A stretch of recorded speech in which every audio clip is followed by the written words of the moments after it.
and I'm not very successful. I never was. But I played one on television, so you begin to think that this guy's got, you know, you mistake that with the reality. So you thought Sean Connery would have this manly handshake like that. No, it was living. Because in real life, he was, you know, he had that wife that said, I met him once too. I met him when I did Celebrity Big Brother in England. How many people were true to that? Couldn't take their eyes away. Have you ever heard of Big Brother? TV show? Yeah, there's somebody back there that saw it. I was one of them that one night. Anyways, people locked up in a room for 30 days with cameras everywhere. And I was staying at this hotel before I went into the show. And he walked in with his wife. You know, he's married to that wonderful exotic Caribbean wife. He's about 5 feet tall. And he's, what, 6'4". So he came into the bar and we had a scotch because we were smoking. It was at that Hotel Barclay, the Barclay Hotel. Yeah, I don't know. I was kind of way in last night without the cigar. So, yeah. And I also, now that I think about it, I met Paul Newman. I played pool with Paul Newman in Paul Newman's house that George Roy Hill had. And you know that story. It's in my book. You've read all my books, yes. So I won't tell it now, but it's a great story. This is true. I shared an apartment with a fella in New York on 15th Street. This was in the 70s. And we went out and we saved up for months and months. We were very poor. And we bought a sharp color TV so that we could watch Battlestar Galactica.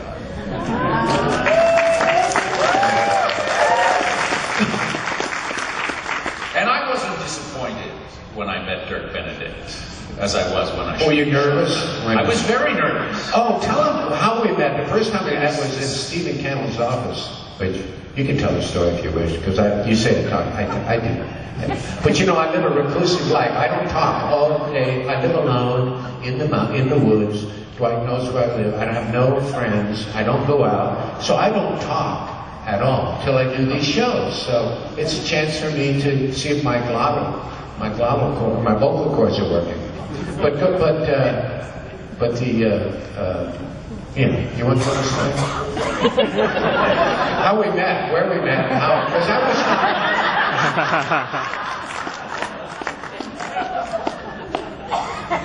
Because I wasn't really in the original. The part was written for me, but NBC wouldn't hire me, so I didn't get to be in the pilot with Dwight and George and Miss City. I was up duck hunting in Montana, so I came in later. So that's when I met Dwight and Tina and George, which they reacted very strangely to. I was in a room read through the first script, and I thought these people were really not very friendly to me. I mean, they all looked at me kind of. They didn't go, "Oh, Dirk, welcome to the show, it's great." They just kind of stared at me and walked away. George did, Dwight did. Wright's very nice, but they were kind of nervous around. And Tina, it was like, it was very. I could tell. I thought, well, they don't want me because they like the other guy a lot, and I'm there, so they don't. And then we did the reading, and the reading was just crazy, chaotic, and I won't go into describing it if I could, but then I went back and called my agent and said, we can never capture what was in that room, because it was really madness. I said, this show's going to be a big hit, because there's all this energy from these people that have these strong personalities. They're very different. I said, it's going to be fantastic if they ever get that on screen. But then I found out later why they were all so strange to me. That's your cue. You never knew. No, you tell that part because it's your side of the story. Well, it's the irony of show business. I mean, it is really one of these incredible ironies. We did the pilot in Mexico and in the United States. We shot some scenes in the U.S. and then we went to Mexico. And the original face man was an actor named Tim Dunnigan. In again, out again, Dunnigan. And while we were shooting, the director came into we had a truck where we had our little rooms, and the director came into me and said, Dwight, I'm sorry, it's just not going to work out. You're going to be replaced. And I said, why? I said, is this Steve? He said, no, it's not Steve and Frank, it's upstairs. which was Brandon Tartikoff and Grant Tinker. So they took me out of where the actors were, and they put me down with the stuntmen. And everybody knew I was being fired. So you can, and I was devastated. But as we're down in Mexico, well, first of all, and I told Tim, and I told everybody I was being replaced, and I'm sorry, and it's going to be difficult. And Melinda Kalea, I told her. Tim Dunnigan went out of his way to, he put his arms around me, he was reassuring me it's going to be okay, and everybody was giving me all this, it's going to be okay, don't worry, you'll find another job, and all of this sort of thing.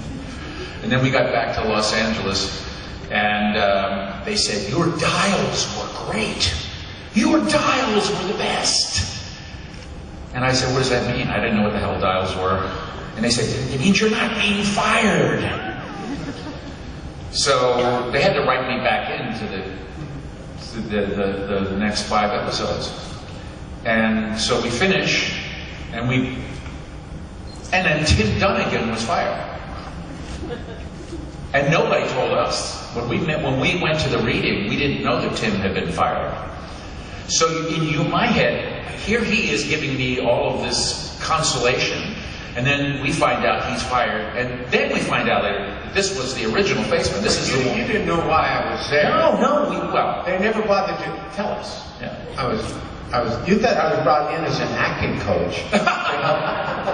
Never.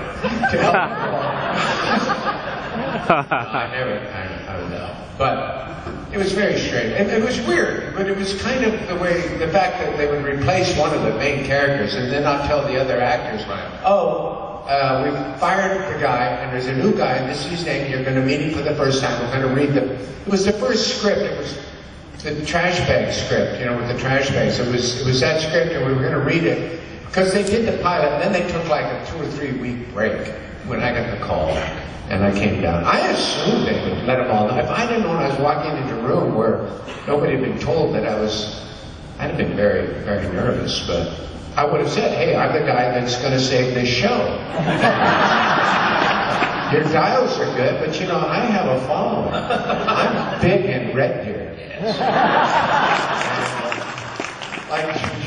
And they love me in Red Deer. I can make this show a hit in Canada. Guys, we're done. Yeah. Okay. No, are we done? No. I feel really bad for the girl that's holding the mic over there. Can we throw to some audience? Absolutely. Is it possible if you guys can line up behind the girl there? Okay. Questions usually get in the way, though. Of the truth. Of that truth. I'll go back to just